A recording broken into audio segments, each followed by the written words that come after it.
Alright, today we're watching episode number 6 of Witch Hat Atelier. Last episode, damn it, was one of the best episodes of anime this year. The girls popped off, Kiefer popped off, he kind of got a little scary as well. All around, it was an incredible episode, and I'm sure that this episode will be too. So without further ado, let's run the intro and hop right into this.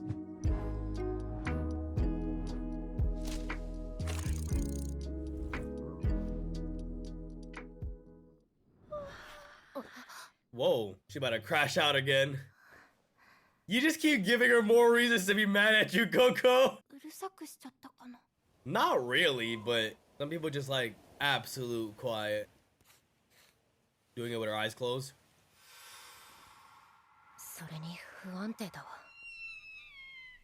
So is this like training for... Cause obviously these witches and stuff have to cast underneath the robe so that you can't see it. So is that what that is? Closing her eyes so that you can't see her cast? Alright, we just left. After Kiefer gave a grave threat.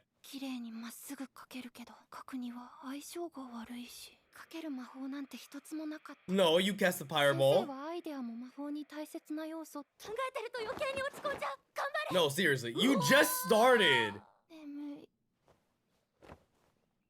Kiefer.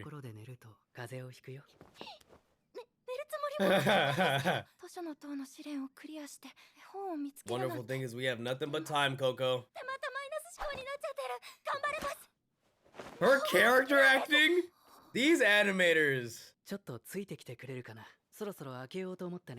Oh, nice. It's the way they draw her. Whoa!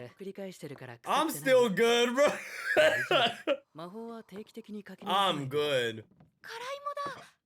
Got mold at the bottom. You just don't know it yet. Does she get it perfect on the first try? No, that don't look right. Shut me up then, COCO.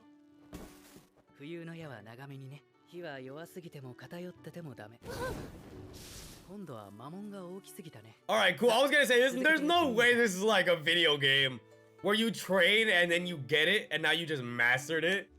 I get what he's teaching her though. Like, you're gonna learn faster if you're using spells that you need to use in your daily life. It's a little burnt.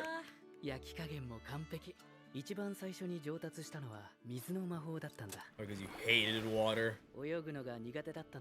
Yep, exactly. How can I avoid this? Yeah, absolutely.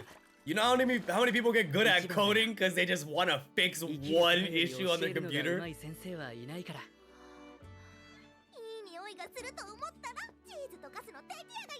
I'm making the food. We better have a restoration spell because she's about to blow something up. Reach is so funny, bro. She's for real like eat, sleep, game, repeat. Starts pouring rain. What? I was joking! I just felt like that should be some Looney Tunes.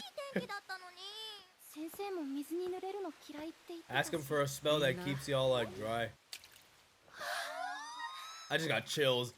Yo, that's so cool! It's probably the first spell he learned. That's so unfair! Why can't I do that? I have to sit here and watch it. That's funny, I was just thinking about a spell that's like, does you spray on your shoes? You can just stop the rain from even getting near. You're about to interrupt her in the middle of her training and piss her off. I can see that. I've played these games before. Whoa. I actually haven't seen you around. She hid. OLRUGGIO. Look at his fiddling. Damn. But somebody at the Great Hall approved of this. Oh, he said stop that.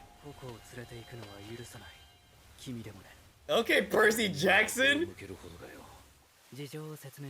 I feel so bad for Coco though, because she's little, like she's just feeling like she's causing all this. Right. Yeah, he's not a bad guy.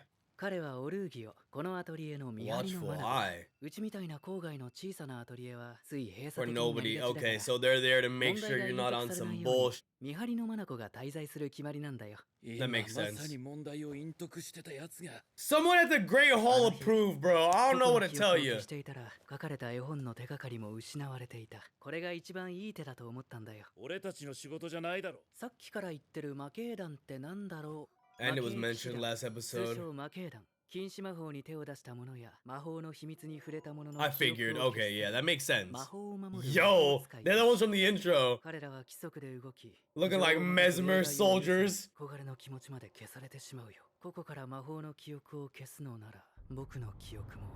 Damn. I mean, these are his kids, bro. Like, this guy's just collecting apprentices. What's the average number of apprentices that people hold, especially away from the Great Hall? Damn, that shower was hot. What the hell? It's either that or it's cold as hell in here, bro. Which y'all are witches, man. Get a warming spell. He doesn't seem like that bad of a guy, though. He just has rules to follow.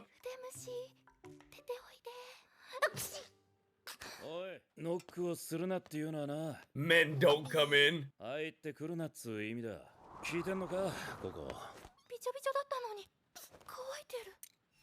Sick! That's so cool.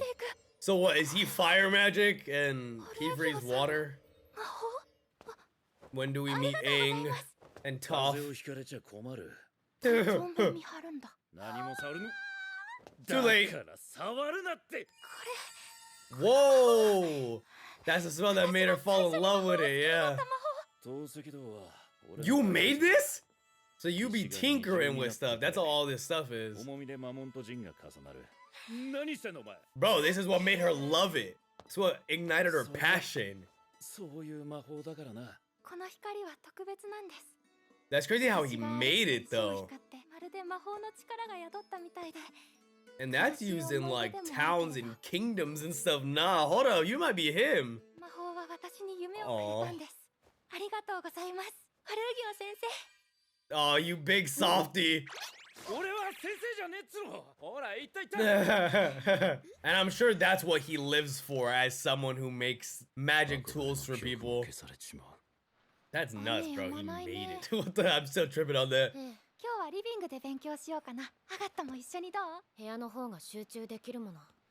They seem to be a little closer. You need to lock in though, because witches will be casting in these environments. It's never gonna be dead silent for you. It has to be. Let alone if, like, let's say you're saving somebody and there's a storm, lightning strikes, you gotta be able to draw perfect.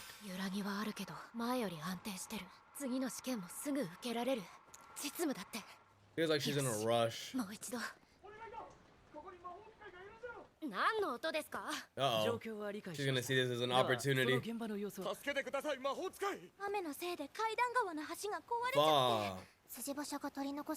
Oh. And he just randomly found our atelier? Is this a known place that the witches live here? If not, he just wandered? Terrible time to live.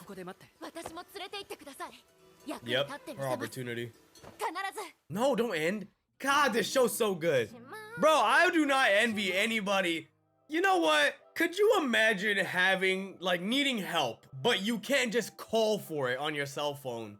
You can't find a phone box. No landlines, no nothing. You literally have nothing but your 2 feet, and you gotta walk and hope you find someone that can have some type of help for you. Because even in the past, at least phones existed. Or it was common to understand where hospitals, you know, were at in your town, or you had a car. Cars have been around for quite a long time. There's not a lot of people alive, if any now, that would have to rely on just their own 2 feet to find help that way, unless they grew up in a rural town, kind of away from people. That's one thing. But not so long ago in our history, that was just the common thing where you had no idea where help was. That would suck so bad because you're sitting there, your kid's in this carriage in the middle of the river. That's what they said, right? In the middle of the river, you can't do anything. It's impossible. You know witches exist. Now you gotta go and find somebody in this massive, expansive world where most of the witches live in a great hall underneath the ocean. I wouldn't wish this on my worst enemy, bro. That guy's probably so stressed out. My God. But Coco's on her way towards, you know, becoming a better witch. I said it during the very start of the reaction, but I do like that she still has to work towards being better at the Fireball spell. In this instance, it's the Fireball spell, but going forward, it will be the same. I understand that for the Fireball spell to work for her baking, it had to be altered. So then that's obviously going to take some practice as well. But I would assume that she's not always going to draw it perfectly, even without the alterations, which to me is important because it's not like a video game where you learn, you know, you try it 100 times or something and then you get it and now you're always going to have it perfectly, because it's not the same thing as if I'm pressing buttons on a controller, you know? Like if I learn a combo and it takes me forever to figure out the timing of the combo, but eventually I learn the certain button presses, it's not going to be that hard for me to replicate.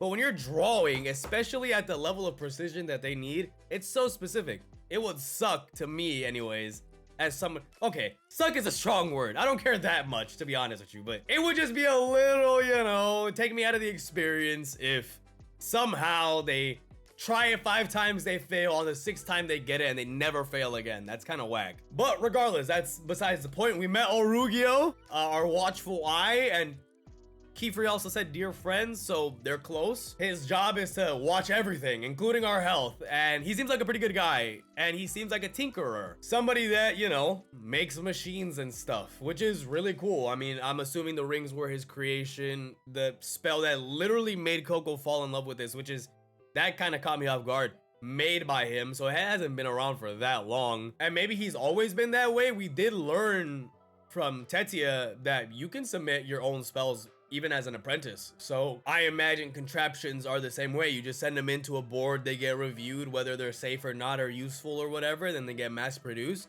Is OLRUGGIO famous? I would figure somebody that made spells like this, pretty well known around town. Agate's also training to take her next test. She needs to be able to draw without seeing her drawing, which makes sense. I was saying it during the reaction, but like, you're not always gonna have all the spells you need on hand. Sometimes you're gonna need to draw. And in the first episode or second episode, whatever, Kiefer needed or asked Coco to be able to use her house and let nobody see. You're not always gonna have that. And most spells won't be that big a scale anyways. So they're gonna be drawn underneath their robe. I mean, that's what I'm assuming you have the freaking big old robe for, right? So Agate's training for that. She's gonna see this as her opportunity. I don't know if it's gonna go well or not. I was figuring we were gonna meet the Knights Morales this episode, considering they've been building up to it so much, but I'm almost assured we see them next episode or episode 8 or whatever, because they're just building up to it a lot and they're mentioning it over and over again. At some point there has to be a confrontation between Coco and them, but I'm a little confused, right? Because it was approved by somebody at the Great Hall to let Coco become an apprentice. The way OLRUGGIO saying it, he didn't know, but he was out on a job, so that's one thing. But then he immediately said, I need to take her to the Knights Morales because I don't want anything to do with the brim caps. But you would assume that wouldn't matter, because you would assume the Knights Morales of all people as a branch would know about Coco's existence, right? They wouldn't care? Or I'm sure some of them care, but would they be able to do anything? She already got approved, and Kiefer went to go pick up stuff for her, and people there know. Everybody knows, apparently. It's an open thing that Coco is the girl. Even people that aren't at the Great Hall, like Noah knew. Word traveled through the entire witches world fast. I mean, they said it had been 4 years since someone last either used or became a victim of or whatever of forbidden magic. Known uses, of course. I don't know, it's kind of weird. The way OLRUGGIO presented it would seem as if the Knights Morales either don't know, or if they got their hands on her, then they would erase her memories. But then you almost get the sense that they wouldn't, just because she'd already got approved. I don't know the intricacies of the witch world. I don't live there. And it's only been 6 episodes, so I don't really know much. I guess we're gonna figure out more as we go on. But hey, fire episode. I'm excited to see where we go from here. In the meantime, though, if you enjoyed, feel free to like, comment, and subscribe, or follow my Patreon, linked in the description down below. You'll gain access to early uncut and exclusive reactions that you get to decide on and influence. That should be it, guys. I'll catch you guys in the next one. Peace.